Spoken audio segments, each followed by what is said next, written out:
Ustazah, bagaimana menghindari sikap ria? Bukan diceritakan ke orang-orang, akan tetapi kadang refleks dalam hati merasa diri lebih baik dari orang lain karena mengamalkan suatu perbuatan baik.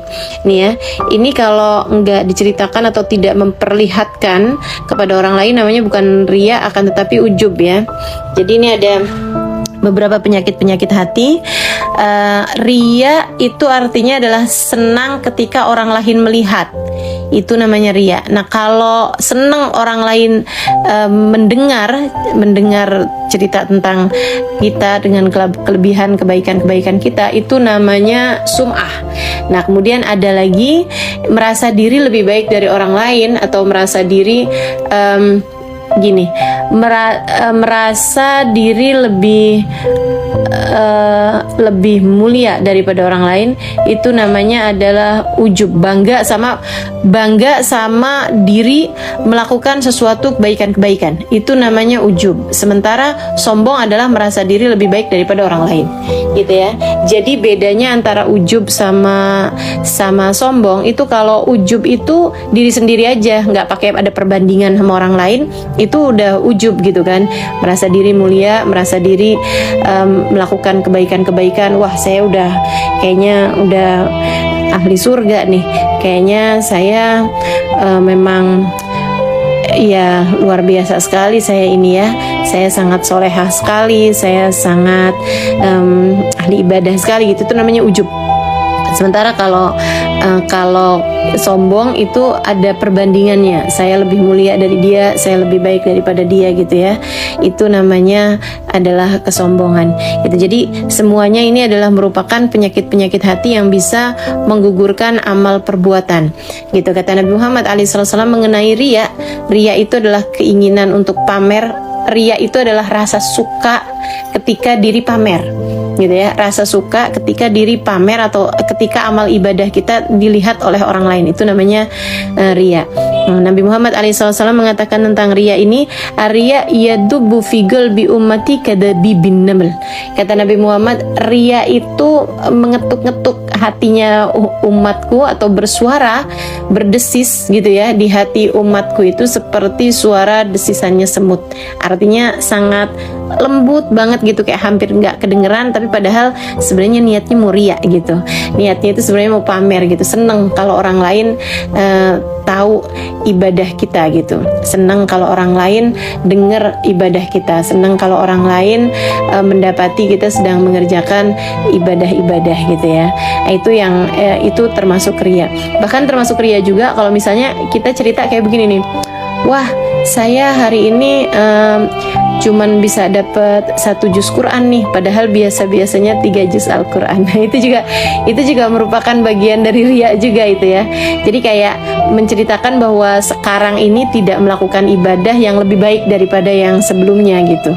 Itu juga merupakan bagian dari ria. Kadang-kadang kita ria karena tidak melakukan gitu kan. Saya kayak yang, wah hari ini saya nggak duha nih, padahal saya biasanya nggak pernah tinggal tuh duha gitu. Wah saya hari ini nggak baca zikir nih, padahal saya biasanya nggak pernah tinggal tuh zikir gitu. Nah, ketika kita sebutkan kepada orang lain, di hadapan orang lain, itu bagian dari sum'ah, atau ya bagian dari ria juga gitu ya, bagian dari pamer terhadap ibadah tersebut gitu.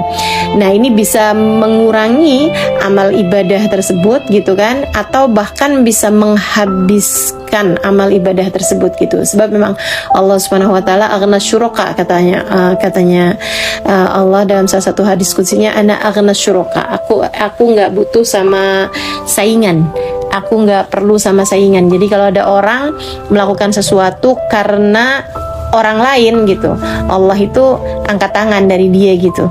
Allahnya kayak yang, oh buat dia nih, ya udah deh, nggak usah buat saya kalau gitu. Seperti itulah kurang lebih. Mudah-mudahan Allah Subhanahu wa taala karuniakan keikhlasan kepada hati kita insyaallah. Nah, ini bagaimana menghindarinya? Mesti kita ingetin terus sama hati kita itu bahwa orang lain itu nggak bisa ngapa-ngapain.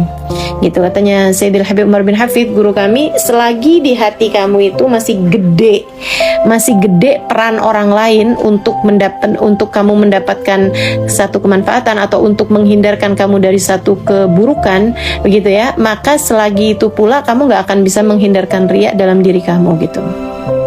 Kata beliau seperti itu. Artinya bahwa ria ini bisa kamu hilangkan dengan kamu mengurangi peran orang lain dalam hati kamu. Dalam artian kamu merasa bahwa orang gak bisa buat apa-apa kok gitu. Tidak ada yang benar-benar bisa melakukan apapun kepada kita kecuali Allah SWT. Orang bisa melakukan apapun itu ketika dia bersamaan dengan kehendak Allah SWT kepada kita gitu. Selebihnya bahkan daun jatuh pun gak jatuh kok kecuali dengan izin Allah. Bahkan kamu tidak bisa melangkah kecuali dengan Allah Subhanahu wa taala, dengan izin Allah Subhanahu wa taala, dengan kehendak Allah Subhanahu wa taala. Ini yang harus selalu kita tekankan kepada diri kita gitu. Makna la mani alima a'taita wa la mu'tiya lima mana'ta wa la rada lima qadaita wa la yanfa'u dzal jaddi minkal jadd. Dan itu adalah zikiran yang kita baca sesudah kita salat dan diajarkan oleh baginda kita Nabi besar Muhammad sallallahu alaihi wasallam. La mani alima a'taita. Tidak ada yang bisa menghalangi ketika engkau ya Allah hendak memberi. Jadi kalau Allah mau ngasih, walaupun orang lain gak ada yang tahu sama amal ibadah kamu, walaupun orang lain gak ada yang tahu sama kebaikan-kebaikan kamu, walaupun orang lain bicara apa sekalipun tentang kamu yang buruk-buruk, kalau Allah mau ngasih, ngasih aja kok gitu. Nggak ada peran orang lain dengan kamu menampilkan kebaikan-kebaikan kamu di hadapan orang lain itu tidak ada pengaruhnya dalam urusan pemberian ataupun tidak memberinya Allah Subhanahu wa taala kepada dirimu gitu. Jadi la mani lima atita. Kalau Allah Subhanahu wa taala hendak memberi, tidak ada sesiapapun yang bisa menghalangi. Wala mu'ti lima mana'ta, dan tidak ada yang bisa memberi ketika Allah hendak menghalangi. Kalau Allah nggak mau ngasih gitu kan, kalau Allah nggak mau ngasih lewat suamimu, nggak akan ada pemberian suamimu datang kepadamu. Walaupun kamu udah memperlihatkan baca Quran kayak gimana di depan dia, baca doa kayak gimana di hadapan dia, mau tahajud kayak gimana di depan dia, ibadah kamu perlihatkan di hadapan dia atau kamu perdengarkan di hadapan dia, kalau dia emang nggak mau ngasih, nggak ngasih aja teman-teman. Karena memang masalahnya bukan sama dia, bahkan masalahnya sama Allah Subhanahu wa taala. War-Razzaq dzul quwwatil matin. Allah lah satu sang pemberi rizki, dialah satu pemilik kekuatan yang sejati. Kita mesti ingat itu dalam hati kita. Maka nggak usah pakai ngejilat-jilat siapapun teman-teman, nggak usah pakai nyuap-nyuap siapapun teman-teman, mau atasan kek, mau bawahan kek, mau siapapun, nggak ada yang bisa ngasih kalau Allah Subhanahu wa taala nggak mau ngasih, dan nggak ada yang bisa menghalangi ketika Allah Subhanahu wa taala hendak memberi gitu. Jadi pandangan orang nggak sebegitu pentingnya buat kamu, lebih baik cari pandangan Allah Subhanahu wa taala. Nggak apa-apa kok orang lain nggak tahu, nggak apa-apa, Allah tahu kok gitu. Orang lain nggak tahu amal ibadah kamu, nggak apa-apa kok gitu, Allah kan tahu gitu. Jadi itu terus kamu ingatkan hati kamu, terus-terusan ingatkan terus hati untuk menghindari sifat riya ya gitu.